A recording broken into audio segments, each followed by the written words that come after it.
अस्सलाम वालेकुम, मैं हूं तबस्सुम रियाज रांझा। आज जो कहानी मैं आपके सामने लेके आया हूं, आज क्योंकि साल का आखिरी दिन है। आज 31 दिसंबर 2024 है और कल 1 जनवरी 2025 आ जाएगी। साल अपनी तमाम यादों के साथ, अच्छे बुरे लोगों के रवैयों के साथ, तमाम यादों के साथ इख्तिताम पजीर होने वाला है। कुछ ही घंटे रह गए, फिर ये इख्तिताम पजीर हो जाएगा। हमारे साथ अशरफ मौजूद है, जो कसूर से मजदूरी करता करता इस्लामाबाद आ गया, सिर्फ़ और सिर्फ इसलिए कि इसकी ये ख्वाहिश है कि जो दुख इसने देखे वो इसकी आने वाली नस्लें ना देखें। इसकी कहानी इसकी ज़बानी सुनते हैं। अस्सलाम वालेकुम। वालेकुम अस्सलाम। अशरफ, मुझे ये बताएं कि कसूर में आप मजदूरी करते थे, वहाँ से छोड़ के इस्लामाबाद क्यों आए? इसलिए आए हैं, उधर भी मजदूरी बहुत कम थी, महंगाई ज़्यादा थी और हालात साथ नहीं देते थे। इस्लामाबाद में आए, हालात बदलेंगे।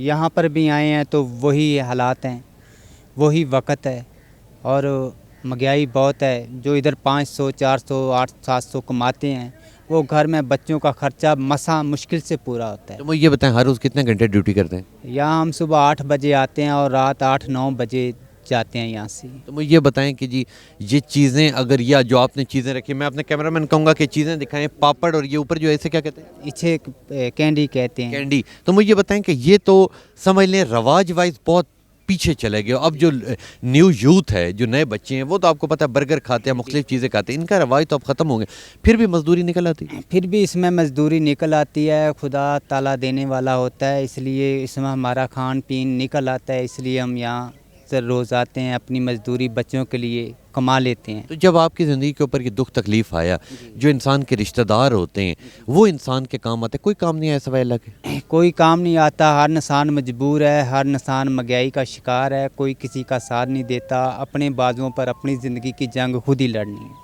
और आप यहाँ इसलिए आए हैं कि जो तकलीफ़ें आपने देखी आपकी औलाद ना देखे। औलाद को क्या पढ़ा लिखा के क्या बनाना चाहते हैं? औलाद को पढ़ा लिखा के हमारी ख्वाहिश है किसी अच्छी नौकरी पर, अच्छे ओहदे पे जाएं, ताकि जो दुख, जो तकलीफ़, जो मुश्किलातें हमने देखी हैं, हमारी आने वाली नस्ल, हमारे बच्चे ना देखें।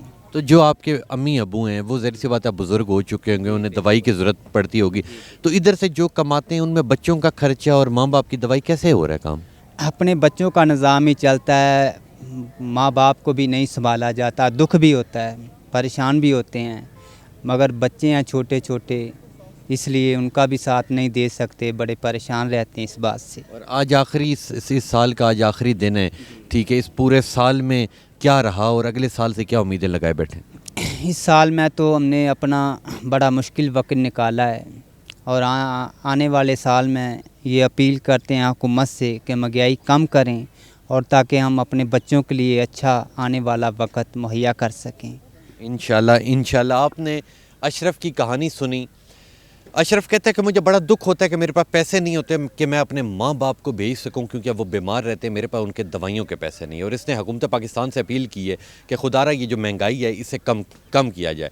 जब मैंने 2024 की बात की तो इनका ये कहना है कि ये साल मैंने बहुत मुश्किल से गुजारा है। कसूर से एक शख्स इस्लामाबाद में आया सिर्फ इसलिए कि मेरे हालात बदल जाएंगे, मगर हालात नहीं बदले। जिधर हालात खड़े थे वहीं के वहीं खड़े हुए। सिर्फ क्या हुआ कि उस टाइम ये दिन को मजदूरी करता था, शाम को अपने घर वालों के पास, अपने अजीज़ों के पास चला जाता था, मगर अब ये महीनों महीनों बाद अपने घर जाता है क्योंकि इसके पास पैसे नहीं होते। तो इसने ये कहा है कि आने वाले साल से उम्मीदें लगाए बैठे हैं कि हुकूमत महंगाई कम करे और इंशाल्लाह जो आने वाला साल है, इंशाल्लाह आपने घबराना नहीं है। इंशाल्लाह अल्लाह के ऊपर उम्मीद है, ठीक है, अल्लाह पे यकीन है, ठीक है। इंसानों पे उम्मीद होती है, अल्लाह पे हमें यकीन है कि इंशाल्लाह अल्लाह आप समेत तमाम लोगों के जो हालात है वो इंशाल्लाह ज़रूर बदलेगा। तो इंशाल्लाह मिलूंगा आपसे अगले प्रोग्राम में। तब तक के लिए अपने मेज़बान तबस्सुम रियाज रांझा को दीजिए इजाज़त। अल्लाह ने के बाद।